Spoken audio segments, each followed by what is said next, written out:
नमस्कार। इस पाठ में हम न्यायालय रिपोर्टिंग के बारे में जानेंगे। न्यायालय न्याय का आलय है। ऐसे एक व्यक्ति या व्यक्तियों के ऐसे समूह जिनके पास न्यायिक प्राधिकार हो, किसी विशिष्ट अभियोग के संदर्भ में विवादों के निर्णय की सुनवाई के लिए अधिकार प्राप्त हो, जैसे राजस्व, दीवानी, फौजदारी, सैन्य आदि मामले में निर्णय देना। कोर्ट का तात्पर्य उस चेंबर हॉल या भवन से भी होता है या ऐसे स्थान से भी होता है जहां इस प्रकार की न्यायिक प्रक्रिया संपन्न होती है। न्यायालय के विविध रूप। संविधान अधिनियम 1935 के अंतर्गत भारत में संघीय न्यायालय स्थापित किया गया था, परंतु उस समय भारत का संघीय न्यायालय सर्वोच्च न्यायालय नहीं था, क्योंकि इस संघीय न्यायालय के निर्णय के विरुद्ध लंदन स्थित प्रिवी काउंसिल की न्यायिक समिति में अपील की जा सकती थी। इस न्यायिक समिति के निर्णय अंतिम होते थे। स्वतंत्रता के बाद भारत में ही उच्चतम न्यायालय एवं हर प्रदेश में उच्च न्यायालय एवं प्रदेश के हर जिले में अधीनस्थ न्यायालय की स्थापना की गई। उच्चतम न्यायालय संविधान के द्वारा 1950 में उच्चतम न्यायालय में एक मुख्य न्यायाधीश तथा 7 अन्य न्यायाधीशों की संख्या निश्चित की गई थी, जिसे संसद आवश्यकता अनुसार बढ़ा सकती थी। संसदीय अधिनियम 1957 द्वारा यह संख्या 7 से 10, 1960 में 10 से 13 कर दी गई। 1976 तक उच्चतम न्यायालय में मुख्य न्यायाधीश सहित 14 न्यायाधीश थे। 1977 में संबंधित कानून में पुनः परिवर्तन कर यह व्यवस्था की गई कि उच्चतम न्यायालय में एक मुख्य न्यायाधीश और अधिक से अधिक 17 अन्य न्यायाधीश होंगे, अर्थात मुख्य न्यायाधीश को मिलाकर कुल 18 न्यायाधीश हो सकते हैं। सर्वोच्च न्यायालय के न्यायाधीशों की संख्या अधिनियम 1985 के अंतर्गत विभिन्न एक मुख्य न्यायाधीश और 24 अन्य न्यायाधीश इसमें सम्मिलित हैं। भारत में उच्चतम न्यायालय को विश्व के संभवतः अन्य किसी भी न्यायालय की अपेक्षा अधिक व्यापक क्षेत्राधिकार प्राप्त हैं, जिन्हें 4 भागों में बांटा जा सकता है।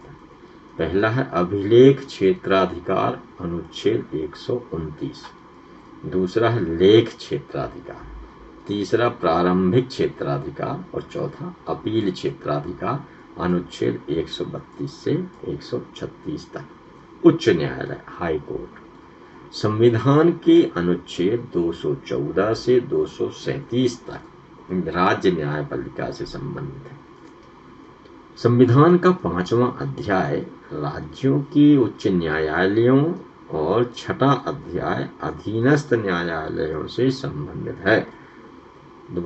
अनुच्छेद 214 के अनुसार प्रत्येक राज्य के लिए उच्च न्यायालय की व्यवस्था रखी गई है, किंतु कानून द्वारा संसद को 2 या 2 से अधिक राज्यों के लिए अथवा 2 या 2 से अधिक राज्यों तथा एक संघीय क्षेत्र के लिए एक ही उच्च न्यायालय की स्थापना का अधिकार दिया गया है।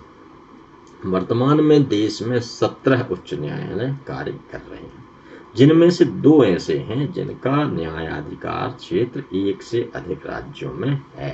राजधानी क्षेत्र दिल्ली का अपना एक उच्च न्यायालय है। प्रत्येक उच्च न्यायालय में एक मुख्य न्यायाधिपति तथा उतने न्यायाधीश होते हैं जितने की राष्ट्रपति समय समय पर आवश्यकता अनुसार नियुक्त करे। संविधान के 7वें संशोधन के अनुसार अतिरिक्त और कार्यकारी न्यायाधीश नियुक्त किए जा सकते हैं। अधीनस्थ न्यायालय अधीनस्थ न्यायालय भारत की न्यायिक प्रक्रिया में महत्वपूर्ण भूमिका का निर्वाह करते हैं। कतिपय विभिन्नताओं को छोड़कर सारे देश में अधीनस्थ न्यायालयों का संस्थागत स्वरूप तथा ढांचा समान है। प्रत्येक राज्य कई जिलों में बटा होता है। हर जिले में एक जिला न्यायाधीश की अध्यक्षता में चलाए जा रहे प्रमुख दीवानी न्यायालय के न्यायाधिकार क्षेत्र के अधीन रहता है। कभी कभी अपर जिला न्यायाधीश उसकी सहायता करते हैं। जिला न्यायाधीश के नीचे दीवानी न्यायालयों में के विभिन्न क्रमों के तहत कर्मचारी होते हैं। मुकदमों की सुनवाई के अतिरिक्त दीवानी न्यायालय मध्यस्थ, निर्णय, अधिवक्ता, विवाह विच्छेद और प्रमाणित इच्छा पत्र जैसे अनेक मामलों को अपने अधिकार क्षेत्र के अधीन रखते हैं। न्यायालय, तो यह पाठ जो फोकस है इस पे हमने थोड़ी सी जानकारी आपको न्यायालयों के बारे में दी। इसके बाद हम बताएं कि न्यायालय के समाचार एवं स्वरूप। न्यायालय के समाचार को लिखते समय विशेष सावधानी बरतने की आवश्यकता होती है। इन समाचारों को देते समय एक बात का विशेष ध्यान रखना होगा कि जब तक अभियोग सिद्ध ना हो जाए तब तक कोई भी व्यक्ति अपराधी नहीं कहा जा सकता। इसलिए उसके साथ मुकदमे का फैसला होने तक समाचार पत्रों में समाचार देते समय न्याय किया जाना चाहिए। वादी और प्रतिवादी दोनों पक्षों को संतुलित रूप से प्रस्तुत करना अदालत के समाचारों के संकलन और लेखन की बुनियादी बात समझी जानी चाहिए। मामला अदालत के विचारार्थ प्रस्तुत होने के बाद उसके विचाराधीन हो जाता है। इस स्थिति में संवाददाताओं को अपनी सारी खबरें न्यायालय में हुई कार्यवाही के अनुसार ही बनानी चाहिए, लेकिन मामला न्यायालय में जाने से पूर्व भी संवाददाताओं को घटना का समाचार बनाना होता है। उस कालखंड के दौरान समाचार लिखते समय कुछ बातों का ध्यान रखना चाहिए। मुकदमे से पूर्व सुनवाई के पूर्व की खबरें मुख्यतः पुलिस में लिखाई गई रिपोर्ट, कतिपय व्यक्तियों पर लगाए गए आरोप, गिरफ्तारियों और कुछ कानूनी कागज अदालत में दाखिल करने पर आधारित होती हैं। मामले के इस चरण में यह नहीं करना चाहिए कि अमुक व्यक्ति पर अमुक अपराध का आरोप लगाया गया है। अगर कोई व्यक्ति पुलिस द्वारा पूछताछ के लिए थाने में ले जाया जाता है तो इसका अर्थ यह नहीं कि वह गिरफ्तार कर लिया गया। वारंट जारी होने से भी यह नहीं कहा जा सकता कि अमुक व्यक्ति जिस पर वारंट है वह गिरफ्तार हो गया। अधिकांश अभियोगों में गिरफ्तारी संबंधित व्यक्ति को वारंट दे देने पर ही मानी जाती है। पुलिस वारंट के बिना भी लोगों को अपनी हिरासत में ले लेती है, परंतु इसे हिरासत में लेना कहा जाता है, गिरफ्तार करना नहीं।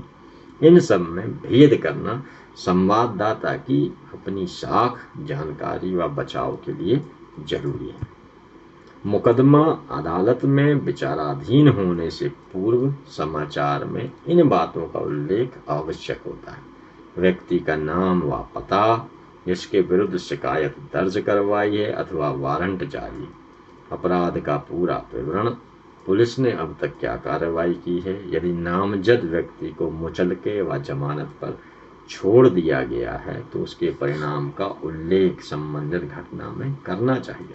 इस बात पर भी ध्यान देना चाहिए कि व्यक्ति को पूर्व में गिरफ्तार किया गया था अथवा नहीं, परंतु उनके रिकॉर्ड को समाचार में नहीं दिया जाना चाहिए। ऐसी भी संभावना हो सकती है कि पुलिस उस व्यक्ति को केवल संदेह के आधार पर गिरफ्तार कर ले गई हो। दीवानी के मामले में समाचारों में मुकदमे से संबंधित व्यक्तियों के नाम और उनकी पते कानूनी कार्यवाही का आधार, अर्थात संबंधित व्यक्तियों के खिलाफ दर्ज शिकायतें और उनके जवाब, मांगे गए हर्जाने की रकम, मामले की पृष्ठभूमि बनाई जानी चाहिए। मुकदमे की सुनवाई के दौरान संवाददाता को सनसनीखेज तरीके से समाचार पेश करके पाठकों के विवेक को प्रभावित करने का प्रयास नहीं करना चाहिए, बल्कि ऐसा चित्र पेश किया जाना चाहिए जो अदालत में उपस्थित व्यक्तियों ने वहां देखा हो, किंतु इसे पेश करने में वादी या प्रतिवादी किसी के पक्ष की ओर संवाददाताओं का झुकाव नहीं होना चाहिए। सुनवाई से संबंधित समाचार में प्रमुख व्यक्तियों के नाम और पते देने के अलावा यह भी दिया जाना चाहिए कि समाचार लिखने के वक्त तक सुनवाई किस चरण में थी। पाठक को बताया जाना चाहिए कि कल तक की सुनवाई में मोटे तौर पर कौन कौन से तथ्य प्रकाश में आए, आज की सुनवाई में कौन से महत्वपूर्ण साक्ष्य थे। इनका यथोचित विस्तार से उल्लेख करने के बाद अगले दिन किस प्रकार के गवाहों को पेश किया जाना है, कौन से कानूनी कदम उठाए जाने की संभावना है, यह भी लिखना चाहिए। मुकदमे का महत्व क्या है यह तो बताया ही जाए। इसके साथ ही पाठकों को सुनवाई के दौरान अदालत में उपस्थित वातावरण के दृश्य का आभास भी कराया जाना चाहिए। सुनवाई के दौरान के समाचारों में सबसे पहले नवीनतम स्थिति का उल्लेख किया जाए, इसके बाद महत्वपूर्ण साक्ष्य का विवरण देना चाहिए और अंत में कोई समाचार फीचर रूपक बनने की स्थिति में पहुंच गया हो तो उसे उसका रोचक वर्णन करना चाहिए। गवाहों से लिए हुए सवाल जवाब अपनी भाषा में भी लिखा जा सकता है, किंतु न्यायालय में न्यायाधीश वकीलों और गवाहों की बात को उन्हीं की भाषा शैली में पेश करने का प्रयास करना चाहिए, जिससे समाचार में रोचकता आती है तथा समाचार प्रभावी होता है। अगर सवाल जवाब महत्वपूर्ण हो तो उन्हें प्रश्नोत्तर के रूप में लिखना ज़्यादा प्रभावी होता है। वैसे आमतौर से विभिन्न व्यक्तियों के कथनों को उन्हीं के शब्दों में बीच उद्धृत करना ज़्यादा ठीक रहता है। अदालत के समाचारों में यह बात उल्लेखनीय है कि संवाददाताओं को पेचीदे कानूनी शब्दों की परिभाषा बताए या इन्हें अपनी सरल और सामान्य भाषा में लिखें। अंग्रेजी के समाचार पत्रों में विशेष रूप से यह प्रवृत्ति देखी जा सकती है कि कानूनी संवाददाता लैटिन शब्दों का प्रयोग करके कानून की अपनी जानकारी की बात पाठकों को समझाने का प्रयत्न करते हैं, जबकि आम पाठक किसी भाषा का कितना ही अच्छा जानकार क्यों न हो, यह आवश्यक नहीं है कि वह सभी तकनीकी और कानूनी शब्दों का अर्थ समझता हो। संवाददाताओं के लिए यह जरूरी है कि वह अदालत में प्रयुक्त होने वाली कानूनी शब्दावली की स्वयं जानकारी प्राप्त करे। यदि उसे स्वयं यह जानकारी न होगी तो वह मामले को स्वयं समझ पाएगा और न अपने पाठकों को ही समझा सकेगा। अदालत के फैसलों के समाचारों में सबसे पहले अपनी सरल भाषा में यह बताना चाहिए कि निर्णय क्या हुआ। इसके बाद अभियोगों की चर्चा करनी चाहिए। पाठकों को बताया जाना चाहिए कि क्या अपराधी को सभी अभियोगों में अपराधी पाया गया है या कुछ में। जिन अभियोगों से उन्हें मुक्त कर दिया गया है उनका उल्लेख करना नहीं भूलना चाहिए। समाचार में यह भी बताया जाना चाहिए कि वादी पक्ष के वकीलों ने अपराध सिद्ध करने के लिए कौन सी मुख्य दलीलें दी। इसी प्रकार प्रतिवादी पक्ष के बचाव के लिए क्या क्या मुद्दे पेश किए गए। फैसलों के समाचारों में न्यायाधीश का नाम ऊपर ही दे देना अच्छा होता है। बाद में दोनों पक्षों के वकीलों के नाम भी दिए जाने चाहिए। जिन मुकदमों में अभियुक्त अपना अपराध स्वीकार कर लेता है उनके समाचारों में यह बताना आवश्यक है कि उसने किस स्थिति में ऐसा किया। क्या उसने अदालत से नरमी के रुख की याचना की, जज ने निर्णय देते समय क्या कहा, क्या दोष स्वीकार कर लेने के बाद भी सजा कड़ी रही या हल्की सजा सुनाई गई। इन सब बातों के अलावा यह भी जरूर बताना चाहिए कि अपराधी पर अभियोग क्या लगाए गए थे। उच्च अदालतों के फैसलों के समाचार बनाते समय फैसलों को तो सर्वमान्य भाषा में लिखा ही जाना चाहिए। उनमें साथ ही यह भी बताना जरूरी होगा कि इन फैसलों से सामान्य या वर्तमान व्यवस्था पर तत्काल क्या प्रभाव पड़ेगा। मान लिया जाए कि किसी विधायक या सांसद के विरुद्ध चुनाव याचिका पर फैसला सुनाया जाता है तो यह रिपोर्ट में बताना चाहिए कि संबंधित व्यक्ति को भविष्य में चुनाव लड़ने या कोई निर्वाचित पद प्राप्त करने से तो नहीं रोक दिया गया। यदि ऐसा किया गया है तो कितने वर्षों के लिए। यदि कोई विधायक या संसद सदस्य चुनाव में भ्रष्ट तरीका अपनाने का दोषी ठहराया गया है तो भारतीय जनप्रतिनिधि कानून के अनुसार वह 6 वर्षों तक किसी भी निर्वाचित पद के योग्य नहीं रह जाता। ऐसे फैसलों से संबंधित व्यक्तियों का भविष्य तो प्रभावित होता ही है, कभी कभी प्रदेश या देश की राजनीति पर भी इसका असर पड़ता है। आंध्र प्रदेश के तेलंगाना क्षेत्र में लागू मुल्की नियमों की वैधता को चुनौती दिए जाने पर हाई कोर्ट और सर्वोच्च न्यायालय सुप्रीम कोर्ट ने जो फैसले सुनाए उनके फलस्वरूप इस राज्य में भारी उथल की स्थिति आ गई थी। निचली अदालतों के फैसलों के खिलाफ दी गई याचिकाओं के निर्णय भी जनता की दृष्टि से अनेक बार बड़े महत्व के होते हैं। इनके समाचारों में यह बता देना काफ़ी नहीं होता कि उच्च अदालत ने निचली अदालत के फैसले को बदल दिया। समाचार में यह भी बताना चाहिए कि निचली अदालत का फैसला क्या था और ऊंची अदालत ने जो फैसला दिया वह क्या है। इतना ही नहीं, इस फैसले का फलितार्थ भी विस्तार से समझाना चाहिए। यदि अदालत ने एक राय से फैसला नहीं दिया है तो यह जरूर लिखा जाना चाहिए कि कितने और कौन कौन से जज बहुमत के निर्णय के साथ थे और कितने और कौन कौन उसके विरुद्ध। दोनों के अलग अलग निर्णय भी दिए जाने चाहिए। उल्लेखनीय है कि मौलिक अधिकारों संबंधी मुकदमे में उच्चतम न्यायालय के 13 जजों ने अलग अलग 11 फैसले दिए थे। समाचार पत्रों ने इन सब फैसलों को प्रकाशित किया। ऐसे निर्णयों में यह जरूर बताया जाना चाहिए कि इनमें तुरंत कोई असाधारण स्थिति तो पैदा नहीं होगी। न्यायालय रिपोर्टिंग में सावधानी। न्यायालय की कार्यवाही का समाचार सुनी सुनाई बातों पर कदापि नहीं बनाना चाहिए। या तो आपको सुनवाई के दौरान पूरे समय अदालत में उपस्थित रहना चाहिए या केवल उस संवाददाता की मदद लीजिए जिस पर आपको भरोसा हो और जो खुद अदालत में उपस्थित रहा हो।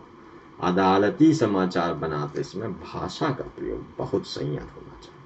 समाचारों को ऐसा रूप नहीं देना चाहिए जिससे न्यायपालिका के प्रति जनता का विश्वास मिले, क्योंकि जन सामान्य का यह विश्वास है कि अन्याय के विरुद्ध अंतिम राहत पाने का स्थान न्यायालय है। तो आज के पाठ में बस इतना ही। अगले पाठ के साथ आपसे फिर मुलाकात होगी। नमस्कार।